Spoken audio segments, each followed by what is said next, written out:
Hello and a warm welcome to the news. I am Nena Igwe. In the headlines, Ebonyi state government imposes curfew in Amasari community. President Tinubu returns to Abuja. On the foreign scene, Sarah Molali confirmed as female Archbishop of Canterbury. Amount of details of the news. The state government has imposed the curfew in Amasari community to maintain lasting peace following the recent crisis with the Okporojo Edda in Idima community.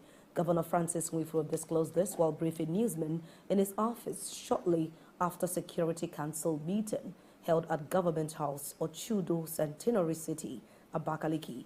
Government House correspondent Osondo Nguta has more to tell us. Governor Nwifuru said the curfew, which starts from 2 p.m. to 10 a.m., is not just a measure, but a necessary step towards peace to curtail the unrest stemming from the ongoing crisis with the Okporojo in Idimeda community. The governor, who described the unprovoked killing of innocent Okporojo people and beheading of the cops as alien to the culture of the people of the state, announced that the council ordered immediate shutdown of all social amenities, closure of all businesses, shops, markets, schools, and quarry operations in Amasari community to serve as deterrent to others.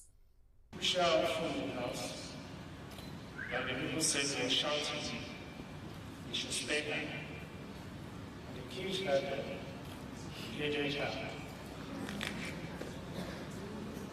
and I said, I don't know what they are using who's hate for. And I said, this is not our culture. It's not our culture. And we can never take this. We can never. And we must do something very spectacular. Something very decisive that can speak volume of who we are and what we stand for. Peace is in the field. And that is what we stand for. And we must do everything to maintain this and order in that area and every other place in the state. We must do something very significant. We must take them out of at least the benefit of government so that next time no other communities can take such action without thinking twice. According to the governor, the council directed that executive bill be sent to the Ebonyi State House of Assembly to repeal the Ebonyi State Local Government and Development Center Law of 2015 and cancel the creation of Amasari Development Center as one of the 64 development centers in the state. The governor disclosed that the state government agreed with the directive of the Security Council that all schools, both public and private, be closed down immediately and further directed Commissioner for Primary and Secondary Education and Local Government to immediately post teachers to other communities outside Amasari. The resolution of this council is not far-fetched. It's to let people know that peace is important.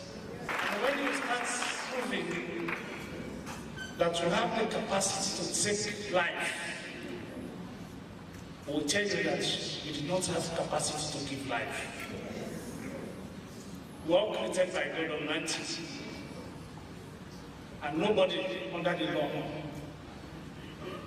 There is right to life, right association, and right to liberty. They are their constitution.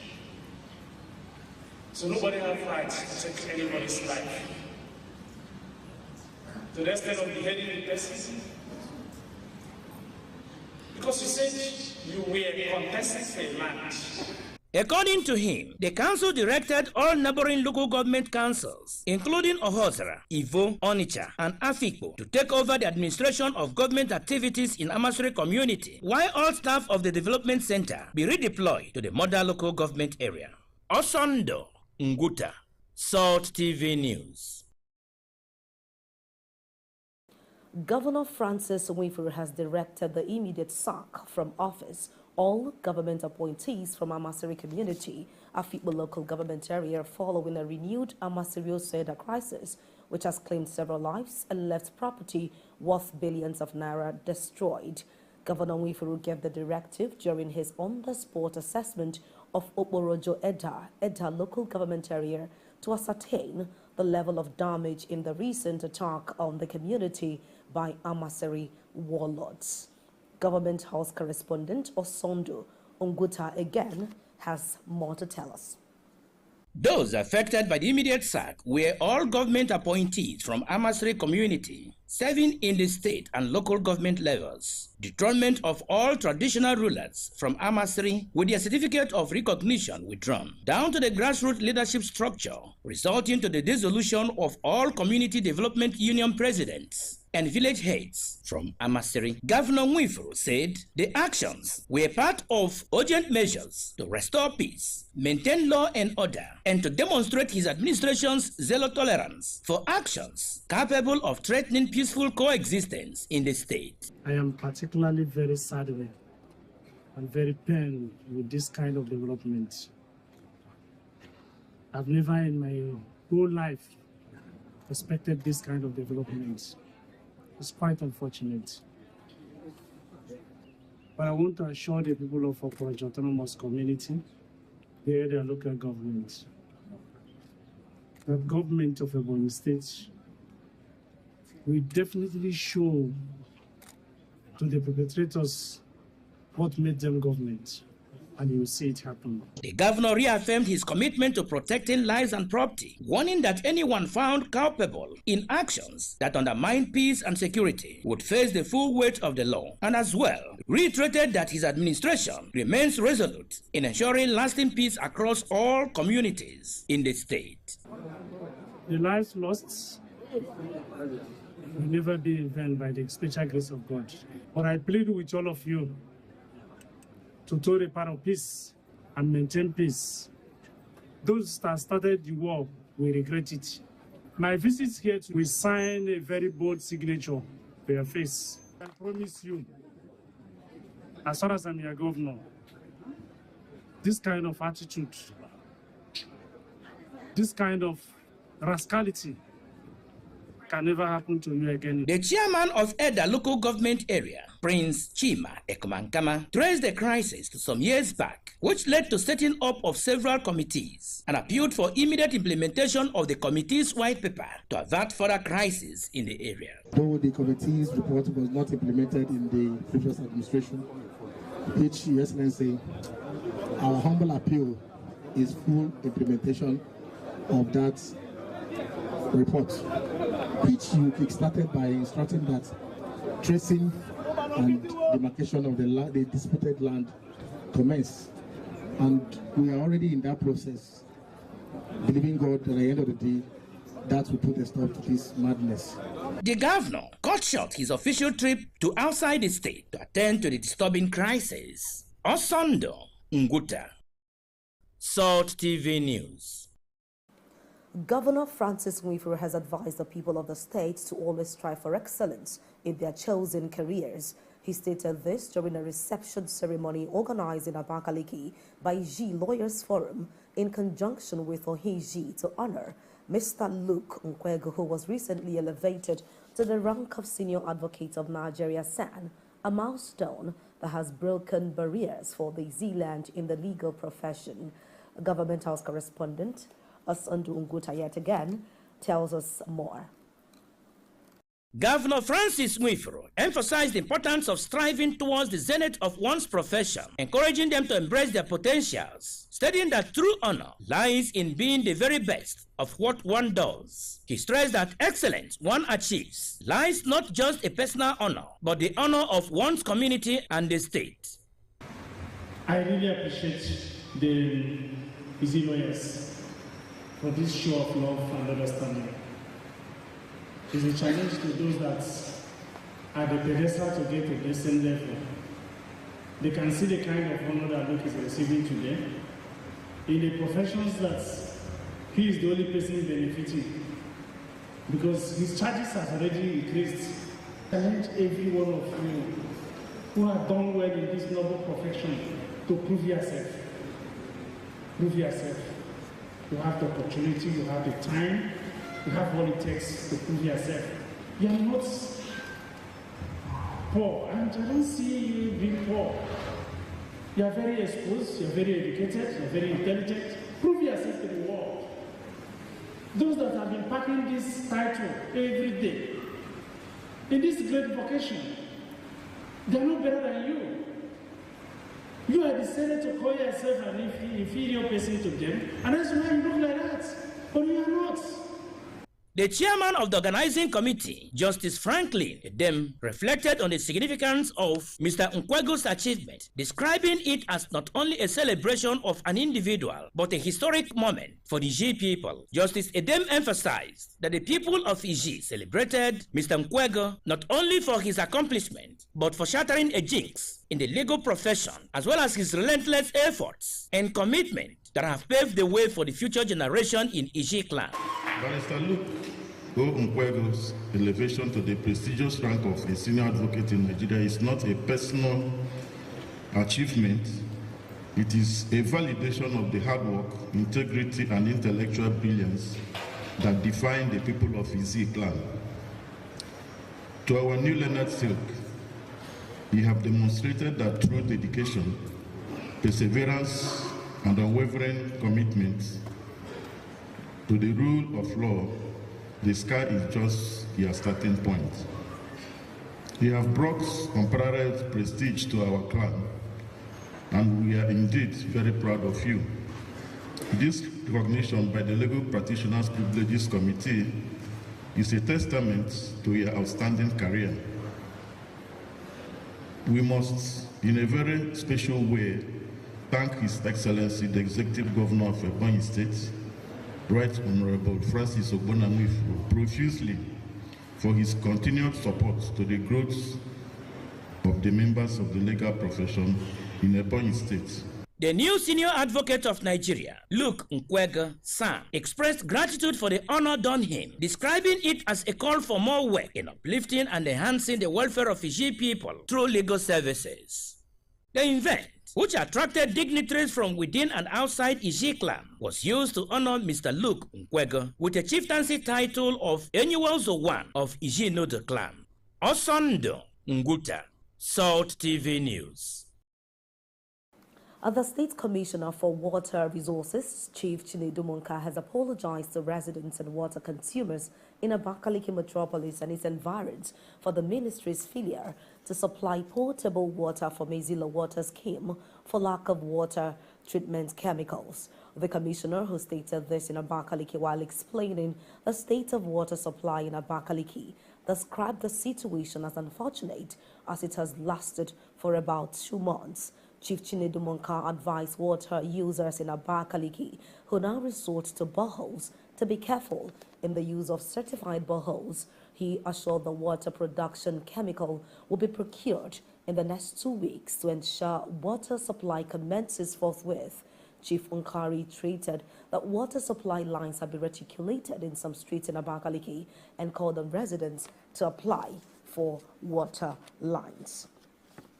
Chief Chinedu Monka advised water users in Abakaliki who now resort to boreholes to be careful in the use of certified borehole. I advise the people not to drink water anyhow, from any house source, because this is the period of endemic when people drink untreated water. He assured that the water production chemical will be procured in the next 2 weeks to ensure water supply commences forthwith. The process of working is the people connecting. That's what makes it effective. Those that will have passed through their area should take the advantage and get connected. It is not our responsibility to come and put water in your kitchen. You have to come to the office, you take your data, and then we send the experts to come and connect you. And you don't have to do it yourself, because if you allow individuals to do it, they will end up breaking the pipes. Chifunka reiterated that water supply lines have been reticulated in some streets in Abakaliki and called on residents to apply for water lines. Reginald Oga. At this juncture, we'll take a short break and we're back in a jiffy. Please stay.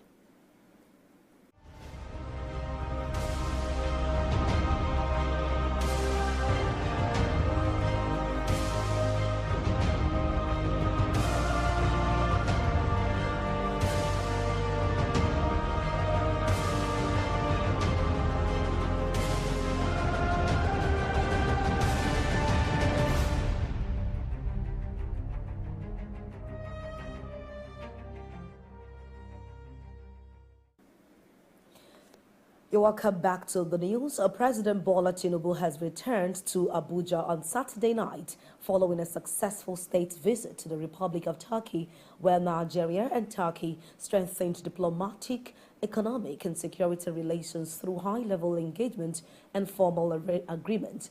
The president's aircraft arrived at the presidential wing of Nnamdi Azikiwe International Airport at about 8:55 p.m. The president was received by the Minister of the Federal Capital Territory, Nyesom Wike, the Minister of Finance and Coordinating Minister of the Economy, Wale Edun, the Minister of State for Defense, Bello Matawale, and other senior government officials. Still in the news, the federal government has commenced diplomatic engagement with the United States in a bid to secure Nigeria's removal from the list of countries affected by Washington's recent immigration visa restrictions. The United States announced on January 14 an immigrant visa pause impacting 75 countries, including Nigeria, a decision that took effect on January 21, 2026, and has sparked widespread concern among Nigerians seeking permanent residence or employment in the U.S. Speaking with Newsman, the Director of Media, Public Relations and Protocols at the Ministry of Foreign Affairs, Mr. Kemiebi Ebinfa, said Nigeria was actively engaging U.S. authorities through established diplomatic channels to resolve the issue and ensure the country is delisted. Let's take you to the foreign scene, where the Church of England has formally confirmed Sarah Mullally as the Archbishop of Canterbury, making a historic moment nearly 1,400 years after the church's establishment and almost 500 years into modern history. Mullally was confirmed during a solemn ceremony held at St. Paul's Cathedral in London on Wednesday, bringing to a close a 3-month process following her landmark appointment. She becomes the first woman to occupy the most senior clerical position in the Church of England. And Prime Minister Sir Keir Starmer has suggested that Andrew Mountbatten Windsor should testify before the U.S. Congress over his dealings with convicted sex offender Jeffrey Epstein. The Prime Minister comments came after the latest release of files related to Epstein, which include images appearing to show Mountbatten Windsor kneeling over a female lying on the ground. Democrats in Congress asked Mountbatten Windsor to answer questions as part of their Epstein investigation in November. At the time, Starmer said the invitation was a matter for Mountbatten to consider personally. On Friday, the U.S. Department of Justice released over 3 million pages of documents related to Epstein, 6 weeks after a deadline mandated in the law signed by U.S. President Donald Trump. On the world of sports, Wolves are set to complete a loan move for Marseille's England midfielder Angel Gomes. Talks have been ongoing between the clubs over a return to Premier League for the former Manchester United player. Sources are indicating a deal is at an advanced stage over not started League One match since November, and a decision has been made that he can leave this month. He was scored 4 goals in 20 appearances in all competitions for the French club. He did not start a Champions League match.